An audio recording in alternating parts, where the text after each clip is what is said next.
Bonjour à tous, aujourd'hui nous sommes le 18 juin 2023. Je fais cette vidéo pour revenir sur l'actualité malienne, en tout cas sur une actualité très importante, très bouillante et historique. Historique pourquoi? Parce que en fait, le ministre des Affaires étrangères Abdoulaye Diop s'est prononcé aux Nations Unies, au Conseil de sécurité des Nations Unies pour dire que le Mali demandait le départ de la MINUSMA.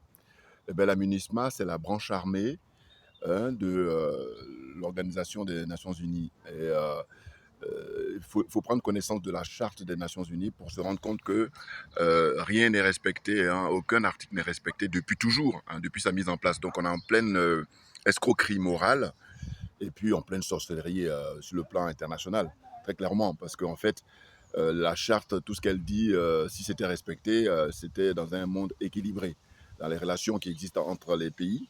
Or là, il se trouve que les pays dominants, hein, notamment les 5 membres permanents, ils ont un droit de veto qui n'est pas rien. Ça leur permet de faire ce que bon leur semble. Maintenant, parmi eux, il faut distinguer d'une part la Chine et surtout la Russie qui sont là pour avoir cet équilibre-là. Mais n'empêche que sur 5, vous avez 3 autres qui sont les adeptes de l'OTAN, à savoir les États-Unis, la France et l'Angleterre. Donc, la décision prise par les autorités maliennes hier, elle est historique, c'est-à-dire en date du 17 juin, ils ont décidé de ne pas renouveler le mandat de la MINUSMA, puisque ce mandat-là est renouvelable chaque année.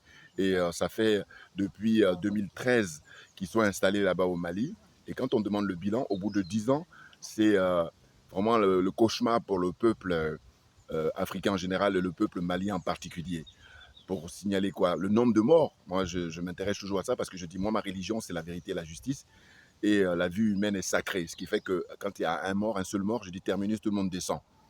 Donc le constat qu'on fait, c'est que il y a eu beaucoup, beaucoup de Maliens qui sont morts, alors que sur le territoire étaient installées les bases militaires françaises, et puis, comment on appelle ça, en renfort, la MINUSMA, qui est principalement composée, malheureusement, je dis malheureusement parce que c'est des pays africains, qui viennent là pour tuer, hein, parce qu'ils y participent, hein, c'est-à-dire directement ou indirectement, à l'assassinat de leurs frères africains. Voilà, c'est là où ça pose vraiment de véritables problèmes. Donc, moi, je tiens à saluer tous les dirigeants maliens. Franchement, chapeau bas, tapis rouge, tout ce que vous voulez, parce que là, on a affaire à la Dream Team. On a affaire à des gens qui sont sérieux, à des gens qui sont des responsables, qui sont des professionnels.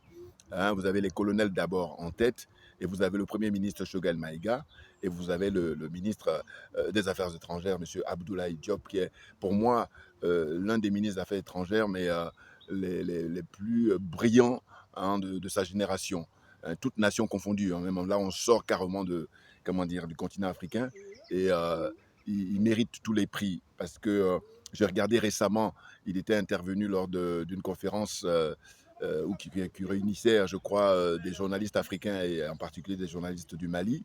Et franchement, je ferai une vidéo prochainement parce que tout ce qu'il a pu dire, ça a beaucoup, beaucoup de sens. Il dit aujourd'hui, en fait, euh, c'est loin l'idée de faire exploser des bombes nucléaires. En revanche, ce que utilisent les pays qui ont beaucoup, beaucoup de moyens, notamment la France, les États-Unis, et le Canada et la Grande-Bretagne et tout ça, ce qu'ils utilisent, en fait, c'est les médias.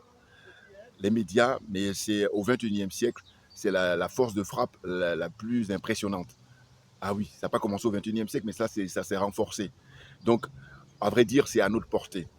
Oui, complètement. C'est une question de volonté politique d'abord, volonté individuelle ensuite et volonté collective. Simplement parce que vous avez, comment dire, les médias français qui font le travail, hein, ce que j'appelle moi le service après-vente, hein, RFI, TV5 et compagnie. Et compagnie. Donc, ils ont pour rôle d'endormir les Africains depuis des décennies. Et là, heureusement que la nouvelle génération, avec l'aide d'Internet, l'aide des réseaux sociaux, eh ben, il y a un éveil des consciences. Et c'est fort heureusement, fort heureux. Voyez-vous? Donc, il y a quelque chose qui se passe d'historique au Mali. Et franchement, je dis toujours que, en fait, les dirigeants maliens, ce sont des hommes providentiels pour l'Afrique en général et la zone CFA en particulier. et tout comme le président Vladimir Poutine, dont on ne saluera jamais assez le courage, la témérité, et puis, comment dire ça, le charisme dont il a. Il est pour moi l'homme providentiel pour le peuple russe, d'une part, et l'homme providentiel pour les pays africains qui veulent sortir de l'impérialisme, qui veulent sortir du colonialisme et qui veulent sortir de la France-Afrique, très clairement. Voyez-vous, donc là, ce qui se passe actuellement au Mali, c'est extraordinaire, sachant que demain dimanche 18, excusez-moi, donc aujourd'hui on est le 17, autant pour moi, voilà. Je suis pressé par rapport au référendum, voilà, c'est le lapsus. En fait, aujourd'hui on est le 17, excusez-moi, et demain 18, comment dire ça, juin 2022, en fait, euh, c'est le référendum qui aura lieu au Mali pour l'approbation du nouveau projet de la Constitution, pour une nouvelle Constitution au Mali. Et c'est extraordinaire parce que il y a des critiques, je dis pas il y a beaucoup de critiques, je dis il y a des critiques. Et en général, les critiques, ce sont des gens qui sont soudoyés par les Occidentaux en général et la France en particulier. C'est-à-dire les valises d'argent doivent circuler ou aussi un peu partout pour ne pas dire les promesses. Les promesses. Et du coup, ces gens-là apportent leurs arguments pour dire les raisons pour lesquelles ils ne sont pas pour voter le oui, alors que le oui va l'emporter. Je fais le pari là, hein, facilement à 90% au minimum. Je dis bien au minimum, si ce n'est pas 95%. Voilà, moi c'est ce que je parie et on aura la décision au soir du 18.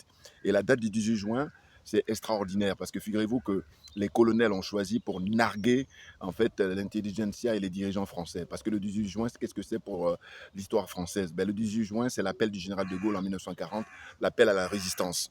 Donc, faire ce lien-là, c'est extraordinaire parce qu'aujourd'hui, le peuple africain, le peuple malien notamment, veut se libérer du joug colonial français.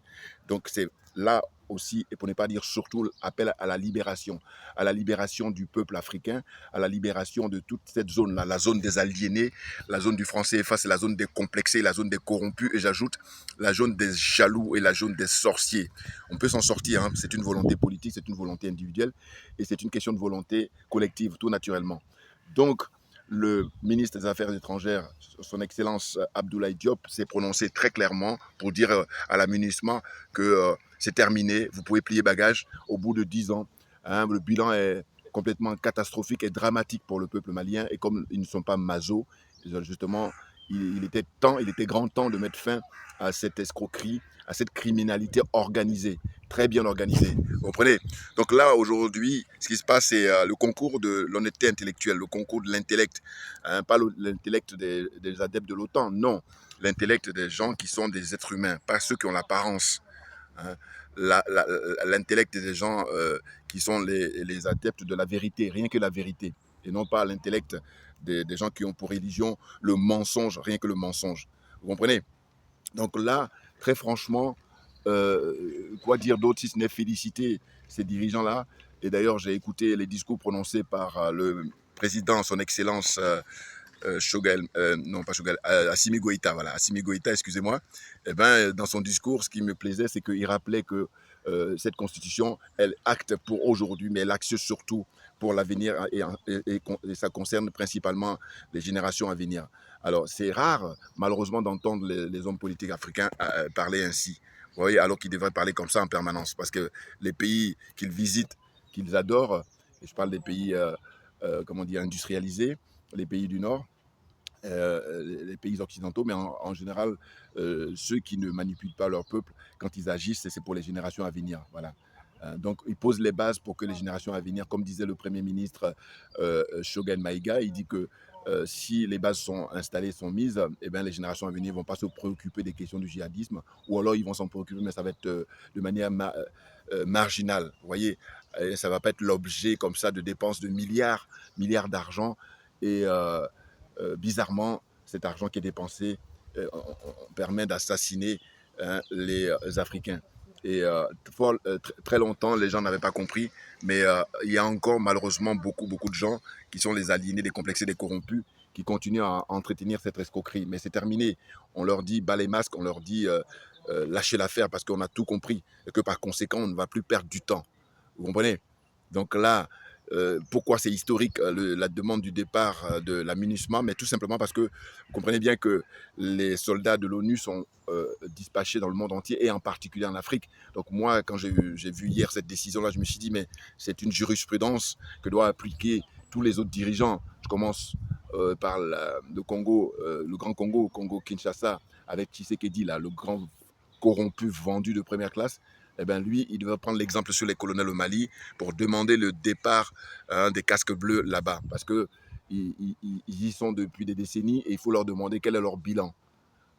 Donc, comme le bilan est négatif, ça ne sert à rien de continuer. Et ce que je dis souvent, je dis, vous savez, ces gens-là, ils vont faire des bilans dans tous les domaines, mais il y a des domaines comme ça où ils ne font pas de bilan. Mais pourquoi? Parce qu'ils savent très bien que ce n'est pas à leur faveur. Donc, comme ils ne sont pas aussi bêtes que ça, donc voilà, c'est la raison pour laquelle ils ne vont pas faire les bilans dans ce cas-là. Mais c'est à nous, justement, de faire le bilan.